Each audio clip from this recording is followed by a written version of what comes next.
모든 건 지구의 작은 변화에서 시작됐어요. 처음에는 사람들이 달이 더 밝아졌고 좀 더 커졌다는 걸 알아차렸어요. 하지만 아무도 신경 쓰지 않았죠. 달은 전 세계 조수에 영향을 미쳤어요. 우리 해변으로 밀려들었지만 비극은 아니었어요. 많은 물고기들이 해안 가까이로 왔어요. 보통 어둡고 깊은 곳에 사는 대왕 오징어, 아귀, 그리고 다른 생물들을 해안가 옆에서 발견했죠. 새롭고 이상한 일들이 매일 일어나요. 더 이상 새들은 겨울에 남쪽으로 날아가지 않아요. 거대한 무리를 지어 목적 없이 도시를 날아다녀요. 달은 새들이 자연에서 항해하는 걸 도와주었기 때문에 이제는 더 이상 어느 쪽으로 날아가야 할지 모르는 거죠. 세계 바다의 끝없는 물에서 선장들은 나침반이 이제는 불안정하다는 걸 알아차려요. 지구의 자극이 바뀌어 화살표가 다른 방향을 가리키고 있거든요. 사람들은 달이 알 수 없는 이유로 지구에 접근하기 시작했다는 걸 알았어요. 달의 중력이 지구의 중력에 영향을 미쳐요. 이게 기후, 모든 생명체들의 행동, 그리고 자기장의 변화를 수반해요. 이제 제일 건조한 곳에 비가 내리고 제일 추운 곳이 더워져요. 전 세계의 생태계를 파괴하고 있어요. 숲 근처에 사는 사람들은 늑대들이 항상 울부짖는 소리를 들어요. 달이 이 동물들을 미치게 해요. 지구의 자연 위성은 크기가 커지고 있고 밤을 훨씬 더 밝게 밝히고 있어요. 아직 결정적인 일은 일어나지 않았어요. 사람들은 종말이 다가오고 있다는 걸 믿고 싶어 하지 않기 때문에 당황하지 않아요. 하지만 그러다 어느 날 달이 임계점에 도달해요. 음악을 들으며 길을 걷고 있는데 그 순간 누군가가 여러분을 밀쳐요. 좋아요. 회사에 지각한 건가 보네요. 계속해서 걷는데 지나가던 여자가 여러분의 어깨를 쳐요. 그리고는 죄송해요 하고 가버렸어요. 여러분은 그녀의 눈에서 두려움을 알아차립니다. 앞을 보니 사람들이 여러분을 향해 달려오는 게 보여요. 헤드폰을 벗으니 비명과 사이렌 소리가 들려요. 사람들이 차를 두고 도망가요. 수백 마리의 갈매기들이 하늘을 날고 있어요. 온갖 혼돈 속에서 이상한 소리가 들려요. 물인 것 같아요. 이게 어떻게 가능하죠? 여러분은 해안에서 몇 킬로미터 떨어진 도심에 있어요. 하지만 생각할 시간은 없어요. 거대한 파도가 거리로 밀려와 여러분을 향해 곧장 달려오고 있는 걸 발견해요. 여러분은 건물로 뛰어들어 10층으로 올라가요. 여기서 물이 도시를 가득 채우는 걸 봐요. 강한 물줄기가 모든 자동차들, 1층 건물들, 그리고 나무들을 거리에서 날려버려요. 물에 상어와 다른 물고기들이 있는 게 보여요. 사람들은 집과 지붕 위로 숨었어요. 도시 전체가 순식간에 대재앙으로 빠져들고 있어요. 여러분이 숨어있는 건물에 TV가 작동하고 있어요. 홍수가 전 세계적으로 일어나고 있다는 걸 알게 됐죠. 거대한 쓰나미가 해안 도시들을 뒤덮었어요. 어떤 곳에서는 파도가 30층 건물의 높이에 도달해요. 많은 마을들이 지구 표면에서 지워졌어요. 달이 지구에 너무 가까이 왔고 대규모 홍수는 시작에 불과해요. 달은 지구 주위를 날아다니며 우리의 고향이 중심축에 있을 수 있도록 도와줘요. 안정된 기후를 제공하고 생물체의 발달을 돕고요. 하지만 지금 이 균형이 깨졌어요. 달이 다가와서 지구의 중력을 변화시키고 있어요. 지구가 옆으로 약간 기울어지면 전 세계적으로 대규모 홍수가 일어날 수 있어요. 여러분이 둥근 물잔을 들고 있다고 상상해보세요. 그걸 조금만 기울여 보세요. 액체가 한쪽에서 다른 쪽으로 어떻게 움직이는지 보이시죠? 똑같은 일이 지금 바다에서 일어나고 있어요. 하지만 달이 그냥 다가오고 있진 않아요. 행성 주위를 날아다니면서 한 번 돌 때마다 점점 가까워지고 있어요. 지구의 다양한 곳에서 자연재해를 일으키고 있어요. 이제 바다가 한쪽으로 흘러가다가 몇 시간 후에는 다른 쪽으로 밀려가요. 그래서 모든 물이 거리에서 해안으로 되돌아가는 걸 볼 수 있어요. 오늘이 끝날 때쯤 바다가 다시 도시로 돌아올지도 몰라요. 잠깐만요. 벌써 하루의 끝이 온 것 같아요. 하늘이 어두워진 걸 알 수 있어요. 아직 오후 3시밖에 되지 않았는데 이상하네요. 달이 지구의 자전 속도를 바꿔서 하루를 더 빠르게 지나가게 해요. 달이 하늘을 거의 덮고 지구를 밝게 비춰요. 거대한 달 분화구가 보여요. 너무 가까워서 태양이 빛나고 있을 때도 볼 수 있어요. 어떤 곳에서는 지나가는 달이 태양을 가려요. 물이 거리에서 빠져나가자 모두들 밖으로 나갑니다. 이 순간 지진이 시작돼요. 도로가 갈라지면서 집들이 무너지고 있어요. 거리에 산사태가 났어요. 전 세계적으로 지각판이 이동하고 있어요. 서로에게 접근하고 있는 두 개의 자석공을 상상해 보세요. 그러니까 공 하나는 달이고 다른 하나는 지구의 핵이에요. 여러분은 이 핵 위에 있는 것들한테 무슨 일이 일어날 거라고 생각하세요? 이게 수십만 킬로미터의 지구 지각이에요. 그리고 이제 그게 다 움직이고 있어요. 파괴적인 균열들이 전 세계적으로 나타나고 있어요. 지구에서 가장 높은 산들이 부서져 돌무더기로 변해요. 해저는 갈라지고 지하 깊은 곳에서 마그마를 방출해요. 화산이 깨어나 마그마를 분출해요. 화산재 구름은 태양과 빛나는 달로부터 하늘을 덮어요. 하지만 제일 무서운 게 우리를 기다리고 있어요. 충돌이 불가피하다는 거죠. 달은 중앙에 구멍이 뚫린 둥근 잔에 있는 공처럼 지구 주변을 날아다녀요. 이 힘이 지구 이곳저곳에 구름을 몰아요. 이제 뇌우에 있다가 5분 후에는 눈이 내릴 거예요. 그리고 밤이 오자 비가 내리기 시작해요. 물방울은 진흙과 화산재로 구성되어 있어요. 방독면 없이는 숨쉬는 게 힘들어요. 대기압은 끊임없이 변하고 있어요. 어떤 사람들은 심한 편두통을 경험하고 관절이 아파와요. 하지만 건강에 대해 생각할 겨를은 없어요. 인류는 충돌로부터 스스로를 구할 방법을 찾아야 해요. 달이 지구로 충돌할 때 새로운 중력 체계가 생길 거예요. 대륙의 모양이 바뀌게 될 거예요. 하나의 거대한 땅으로 합쳐지거나 100개의 작은 땅으로 쪼개질 거예요. 충돌에 의한 에너지는 대기에 있는 모든 산소를 태워 지구를 생명체에 적합하지 않게 만들 수 있어요. 깊은 지진 때문에 지하에 숨는 것도 말이 안 돼요. 사람들은 사랑하는 사람들과 가족들과 마지막 시간을 보내기로 정해요. 달이 가까워지고 있어요. 이제 국제 우주정거장 정도의 거리에 있어요. 달이 하늘을 가려요. 파도 때문에 많은 도시들이 그늘에 가려져 있어요. 수킬로미터 높이의 쓰나미가 땅으로 떨어져요. 수백만 톤의 마그마가 바다와 충돌해요. 수십억 리터의 물이 증발해요. 수증기가 공기 중으로 떠올라 재와 섞이고 거대한 뭉게구름의 형태로 땅을 범람시켜요. 여러분은 지구의 완전한 파괴를 받아들였지만 갑자기 이 순간 달에 이상한 일이 일어나요. 달에 거대한 균열이 생기는 게 보여요. 달이 천천히 두 부분으로 나뉘기 시작해요. 두 조각 다 수백 개의 큰 조각으로 부서져요. 그냥 무너져 내리고 있어요. 지구에는 더 이상 자연위성이 없어요. 그저 거대한 우주 암석 더미만 있어요. 하지만 왜 이런 일이 일어나죠? 우리 지구 주변에는 로슈 한계라고 불리는 공간이 있어요. 여기서는 지구의 중력이 달의 중력보다 더 강해요. 즉, 달을 함께 지탱하고 있는 힘이 달을 찢는 힘보다 약하다는 의미예요. 사람들이 환호하고 있어요. 로슈 한계가 지구를 구했어요.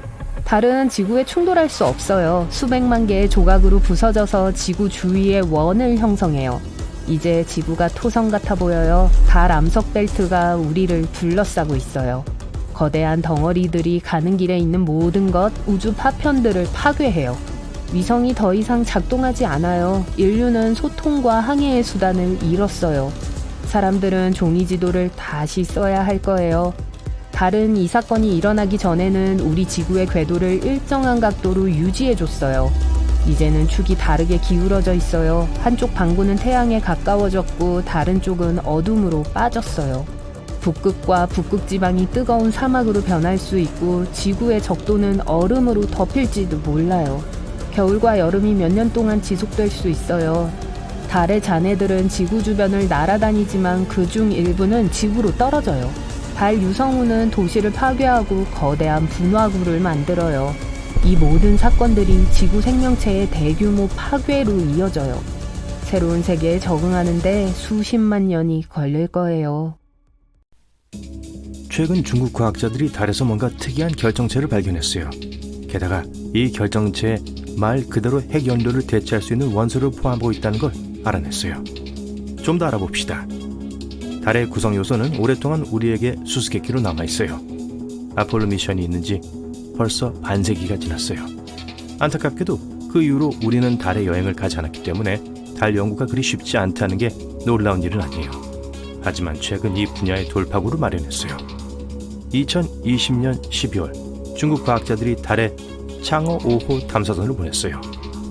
이 임무는 고대 중국 달의 신 창어의 이름을 따서 지어졌어요. 꽤 시적이죠? 어쨌든 탐사선은 달에 가장 가까운 쪽으로 갔어요. 표면과 바위를 파는데 며칠을 보냈고 그러고 나서 지구로 돌아왔어요. 총 1.8kg의 현무암, 고체화된 용암 등과 같은 다양한 달의 암석을 수집해왔어요. 네, 그렇게 인상적인 것 같진 않겠지만 사실은 작은 돌파구예요. 왜냐하면 1976년 이후로 우린 어떠한 달 샘플도 받지 못했거든요. 그리고 이 샘플들은 우리 세계의 역사를 배우는데 매우 중요해요. 우리는 알아내려고 수년간 애써왔어요. 예를 들어 달은 어떻게 탄생했을까요? 네, 많은 이론들이 있었지만 여전히 그중 어느 것에서도 제대로 된 증거를 찾을 수 없었어요. 하지만 최근의 임무와 컴퓨터 시뮬레이션 덕분에 과학자들은 마침내 진실을 알아냈어요. 달은 수백만 년 전에 어떤 무작위적인 외행성이 지구에 충돌했을 때 태어났어요. 이 외행성은 화성보다 약간 작았어요. 지구 조각들이 우주로 갔다가 그중 일부가 우리 궤도에 머물렀어요. 그러고 나서 함께 붙어 달을 형성했죠. 무섭게 들리겠지만 사실 달의 탄생은 우리 행성에서 일어난 것 중 가장 좋은 일이었어요. 만약 이 아름다운 위성이 없었다면 우리의 모든 바다는 아직도 작은 웅덩이였을 거예요. 지구의 생명체도 전혀 나타나지 않았을 거예요. 그래서 이건 이미 놀라운 발견이지만 아직 그게 다가 아니에요. 베이징 연구소의 과학자들은 수집된 암석들을 연구하면서 뭔가 특이한 점을 발견했어요. 희귀한 달 수정이에요. 별것 아닌 것 같아 보이죠? 그쵸? 그냥 사람 머리카락 굵기 정도의 작고 투명한 단결정이에요. 이미 전에 달에서 그런 것들을 발견했었어요. 이 결정체들은 지구의 가니처럼 화산 활동의 결과로 형성되었어요. 그리고 네, 이 결정체들을 발견한 곳도 화산으로 고통을 받았던 곳이었어요. 12억 년 전에요. 그건 이 작은 게 10억 살이 넘었다는 거예요. 하지만 제일 중요한 건 그게 아니에요. 이 결정체가 독특한 소재로 만들어졌다는 사실이죠. 우리가 여지껏 본 적이 없는 거예요. 국제광물학협회의 연구원들은 이런 성분이 지구상 어디에서도 발견될 수 없다는 걸 확인했어요. 이 수정은 또다시 같은 달의 신의 이름을 따서 창어석이라고 이름 붙여졌어요. 그리고 이건 또 다른 업적이에요. 이건 우리가 달에서 발견한 6번째 미지의 광물이며 중국이 발견한 최초의 광물이에요. 이제 중국은 이런 달 발견을 한 세계에서 3번째 국가가 되었어요. 하지만 이 작은 수정만이 그들이 발견한 유일한 놀라운 게 아니었어요. 이 보석과 약 14만 개의 다른 달 입자들을 연구한 후 과학자들은 다른 걸 발견했어요. 헬륨-3였죠. 이게 왜 중요할까요? 왜냐하면 태양과 우리 우주의 다른 별들에게 먹이를 주는 요소들 중 하나이기 때문이에요. 우린 태양을 꺼라, 태양이 불타고 있다 등과 같은 말을 하는 경향이 있어요. 그리고 이게 많은 사람들이 실제로 태양을 거대한 불덩어리라고 생각하는 이유 중 하나예요. 하지만 그렇지 않아요. 이 연소는 사실 핵융합이라고 불리는 완전히 다른 과정이에요. 그 과정 자체는 꽤 간단해요. 이 반응 동안 별의 수소는 헬륨으로 변해요. 하지만 이 간단한 과정은 사실 우주에서 가장 폭력적이고 광적인 반응 중 하나예요. 태양 내부에는 진짜로 끓는 입자들이 있어요. 거기서 뛰어오르고 돌진하는 수소 원자핵은 모두 양전하를 띠고 있기 때문에 끊임없이 서로를 밀어내고 있어요. 그래서 아무에게도 배를 끼치지 않고 계속 끓고 식을 수 있었던 거예요. 별들만 아니었다면요? 알고 보니 별들이 사기꾼이었어요. 아주 강한 중력을 가지고 있어서 기본적으로 수십억 개의 작은 원자들을 잡아 함께 짜낼 수 있어요. 서로 결합하면서 이 원자들은 언급했던 헬륨과 같은 새로운 중원소들을 만들어내요. 그리고 이런 일이 일어날 때 우주로 많은 에너지를 내던져요. 그렇게 태양은 타요. 동시에 그것은 우리가 상상조차 할 수 없을 정도로 많은 에너지를 퍼뜨려요. 좋아요. 그럼 헬륨-3는 뭘까요? 이건 태양조차도 와 친구야 너 좀 진정해 라고 말할 수 있는 요소예요. 헬륨-3 원자의 융합은 전형적인 핵융합보다 훨씬 더 많은 에너지를 방출해요. 그리고 가장 중요한 건 방사능과 같이 해로운 것들로 대기를 오염시키지 않는다는 거예요. 지구엔 헬륨-3가 거의 없어요. 우리 대기 중 그게 퍼져 있는 건 100만 분의 1 정도예요. 게다가 그게 계속해서 우리에게서 우주로 도망치려고 해요. 아마도 우리에게서 나쁜 느낌을 받았나 봐요. 하지만 과학자들은 최근 이 요소들이 많이 포함된 곳을 발견했어요. 네, 짐작했죠? 달이에요. 태양풍 때문에 지구보다 달의 헬륨-3가 더 많다고 생각하고 있어요. 태양은 수십억 년 동안 헬륨-3로 달을 강타해와서 지금은 사방에 있어요. 예를 들어 목성이나 토성과 비교해본다면 여전히 많은 양은 아니지만 얼마나 많은 에너지를 방출할 수 있는지를 잊지 마세요. 참고로 25톤의 헬륨-3만으로도 미국에 1년 내내 에너지를 공급할 수 있어요. 현재 지구상에는 약 3만 5천 톤이 있어요. 그리고 달에는 100만 톤 이상이 있어요. 이 자원들만으로 수천 년 동안 미국 전체를 먹여 살릴 수 있어요. 그래서 기본적으로 미래에는 헬륨-3가 새로운 연료원이 될 수 있어요. 그리고 기본적으로 모든 면에서 핵연료보다 나아요. 헬륨-3는 유해한 폐기물과 방사능을 남기지 않아요. 더 강력하고 위험하지도 않죠. 다시 말해서 이 친환경적이고 효율적인 에너지가 우리 지구의 혁명이 될 수 있다는 거예요. 멋질 것 같죠? 그럼 뭘 기다리고 있나요? 삽을 들어요! 라고 말할 수 있겠죠. 하지만 여기에 약간의 문제가 있어요. 안타깝게도 우린 아직 별만큼 강렬하고 뜨거운 걸 만들어내지 못했어요. 헬륨-3를 사용하기 위해선 엄청난 온도와 압력이 필요해요. 열 원자로가 필요해요. 그리고 우린 그걸 만드는 방법을 몰라요. 아직은요. 또 그걸 그 온도까지 가열하고 필요한 압력을 얻을 수 있다고 해도 여전히 헬륨-3를 정확하게 다루는 방법을 우린 몰라요. 그래서 무한한 양의 헬륨-3가 있다고 해도 여전히 그걸 쓸 수는 없을 거예요. 하지만 그래도 헬륨-3에는 강력한 힘이 숨겨져 있어요. 그러니 이미 다른 나라들이 달 자원을 위한 경쟁을 시작했다는 건 놀라운 일이 아니에요. 창어 5호가 달에 가장 가까운 면에서 새로운 헬륨-3 매장층을 발견했기 때문에 이 경주는 완전히 세계적인 게 될 수 있어요. 예를 들어 중국은 벌써 2024년에 새로운 달 탐사선인 창어 6호를 계획하고 있어요. 이 임무를 수행하는 동안 달의 뒷면에서 첫 번째 샘플을 수집하기를 원하고 있어요. 보시다시피 이 달 결정체를 찾는 게 우리에게 아주 중요했어요. 이 결정체들은 헬륨-3를 생성하는 새로운 방법을 찾는데 도움을 줄 수 있어요.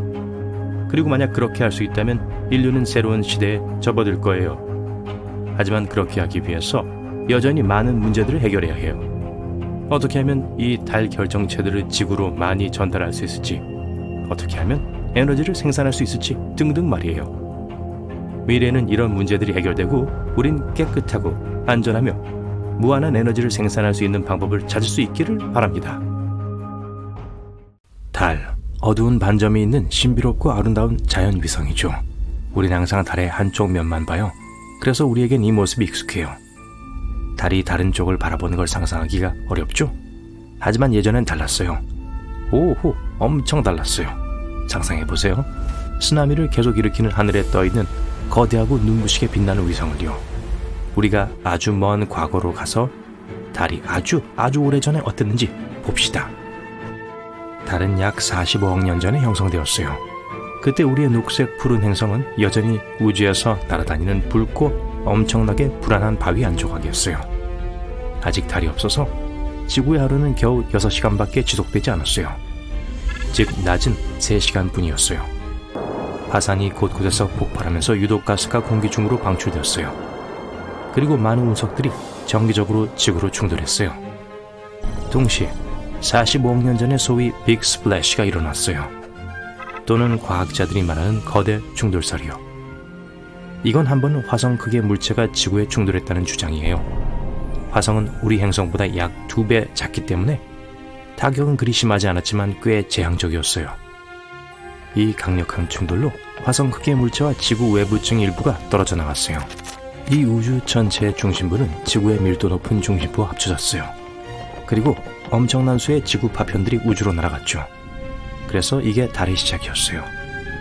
또는 과학적으로 말하자면 분화 과정이 시작되었다고 하죠. 이건 모든 행성체들이 삶을 시작할 때 겪는 과정이에요. 충돌이 아주 뜨겁기 때문에 그 열기가 부서진 지구의 조각들로부터 대부분의 가스와 액체를 가져왔어요. 상대적으로 건조한 암석 표면만이 남아있죠. 그래서 달에는 물과 가스가 있지만 아주 적어요. 우리 지구의 중력은 이 모든 뜨거운 돌 조각들을 궤도에 머물게 할 만큼 충분히 강력했어요. 그리고 그것들이 점차 서로 붙기 시작했어요. 함유된 화학 물질들이 층층이 분포되었어요. 더 무거운 철은 안쪽으로 더 깊이 가라앉았고 더 가벼운 원소들이 표면을 형성했어요. 100년 또는 그보다 안 되는 짧은 시간 안에 증기, 먼지 그리고 녹은 바위의 고리가 같이 융합되었어요. 가장 강한 중력을 가진 가장 큰 성단이 점점 더 많은 다른 입자들을 끌어당겨 점차 달을 형성했어요. 빨갛게 달아오른 비누방울 같았어요. 안타깝게도 새로 태어난 달의 핵은 아주 작았던 걸로 밝혀졌어요. 행성처럼 뭔가 실질적인 걸로 형성되기엔 철과 다른 중원소들이 부족했어요. 달에서 가장 오래된 암석들은 아마 마그마 바다에서 형성되었을 거예요. 그리고 달이 점차 식었을 때 희고 깨끗하고 완벽하게 고른 공이 되었어요. 하지만 우리가 지금 알고 있는 것과는 여전히 완전히 달랐어요. 우선 탄생 직후 위성은 지구에서 겨우 21,700km 떨어진 곳에 위치해 있었어요. 이건 지금보다 15배 더 가까운 거예요. 지금은 38만 3,000km예요. 그때 달이 하늘에서 얼마나 크고 밝았을지 상상하는 게 무섭네요. 경치는 아마 아름다우면서도 무서웠을 거예요. 그리고 물론 그런 근접성 때문에 지구에 엄청나게 많은 파도가 일어났을 거예요. 지구는 정기적인 쓰나미를 경험했어요. 또 그 당시에 달은 아주 빠르게 돌고 있었고 한쪽 면만 지구를 향하지 않았어요. 하지만 일반적으로 지구와 달 서로에게 긍정적인 영향을 끼쳤어요.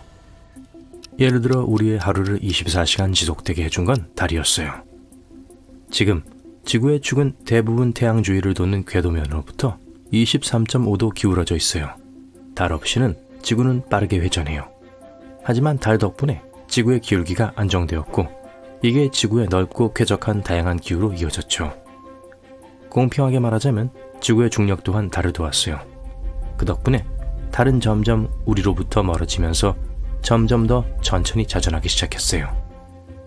수년에 걸쳐 그 궤도는 우리 행성에서 멀리 이동했어요. 동시에 다른 지구와 동주기 자전하기 시작했어요. 그건 달의 자전주기가 공전주기와 일치한다는 걸 의미해요. 또는 다시 말해서 달은 지구 주위를 도는 빠르기로 자전해요. 그래서 달의 한쪽 면만 항상 지구를 향하고 있어요. 달이 멀어졌을 때 지구의 조수는 고요해졌어요. 이제 물은 지구의 가장 먼 구석까지 흐를 수 있어요. 그때 지구에 생명체가 나타났죠. 하지만 달의 진화 자체로 돌아가 볼게요. 형성 후에 표면에 무슨 일이 일어나고 있었을까요? 달의 다음 발달 단계는 유년기와 청소년기예요. 그리고 이맘때가 보통 그렇듯이 이 시기는 미쳤었어요. 당연하죠. 약 40억 년 전 태양계는 미쳐가고 있었어요. 달이 존재한 첫 6억 년 동안 큰 소행성과 해성은 계속해서 달과 충돌했어요. 이제 우리 지구뿐만 아니라 위성도 괴롭히고 있었어요. 이런 충격들은 달 역사상 가장 강력한 거였어요. 이것들이 나중에 어두운 바위로 채워진 많은 큰 분화구들을 남겼죠. 그래서 우주가 지구로는 충분하진 않았나 봐요. 한 번은 외행성이 달에 충돌했어요. 화성과 목성 사이의 소행성 내에서 가장 큰 물체인 세레스 크기 정도였어요. 이 폭발이 SPA 분지를 형성했고 달의 모습을 영원히 바꾸어 놨어요. 달 뒷면에 있는 어두운 부분 보이세요? 바로 여기 맨 남쪽이요. 이곳은 남극 에이트킨 분지라고 불려요. 지름이 약 2575km예요. 그리고 제가 언급한 약 43억 년 전에 일어난 충격에 의해 형성되었어요. 이 행성은 과학자들이 현재 달의 먼 표면 곳곳에서 발견하고 있는 복잡하고 이상한 화합물을 많이 가지고 왔어요. 이 화합물들은 많은 열을 방출하기 시작했고 달 멘틀의 일부를 녹였고 이런 실수로 화산을 깨웠어요. 화산이 맹렬히 폭발하기 시작했어요. 엄청난 양의 마그마가 달 표면에 퍼져나갔어요. 많은 세월이 흐른 후 식어서 우리에게 익숙한 유명한 어두운 얼룩을 남겼죠. 이것들은 달의 바다로 불려요. 거기에는 달의 고지대에 비해 분화구가 훨씬 적어요. 하지만 지난 10억 년 동안 달은 가끔 운석과 충돌하는 걸 제외하고는 지질학적으로 활동적이진 않았어요. 일반적으로 달의 모습은 이러한 사건들의 결과로 영원히 바뀌었어요. 그리고 두드려 맞고 지쳐서 성인기에 돌입했죠. 하지만 그때도 평온함은 얻지 못했어요. 한 무리의 운석들이 다시 괴롭히기로 결정했어요. 솔직히 그렇게 나쁘진 않았어요. 충돌은 많았지만 모두 꽤 작았어요. 그냥 달의 분화구와 구덩이를 많이 남겼고 아마도 멘틀이 약간 손상되었을 거예요. 몇몇 충돌은 이미 있던 큰 분화구를 더 깊게 만들었어요. 달의 지각은 계속되는 혼란 때문에 수년에 걸쳐 점점 더 얇아지고 있어요. 그리고 지금 우리는 분화구로 덮인 달의 지각 상부를 달의 고지라고 불러요. 달의 모든 희고 밝은 지역 말이요. 고지대요. 하지만 결국엔 우주는 마침내 잠잠해졌어요. 적어도 지금은요. 그리고 달은 오늘날과 같아 보이기 시작했어요. 지구의 자연위성에 대해 우리가 아직 모르는 게 많아요. 역사의 과학자들이 여전히 정확하게 설명할 수 없는 순간들이 있었죠. 하지만 그들은 우리의 아름다운 위성을 계속 연구하고 있어요. 달에 대한 자료는 그 자체로만 유용한 게 아니에요. 우리에게 태양계와 우주 전체 역사에 대한 더 완전한 그림을 제공해 주죠. 그러니 언젠간 우리가 달에 대해 알아야 할 모든 걸 알아낼 수 있기를 바라봅니다.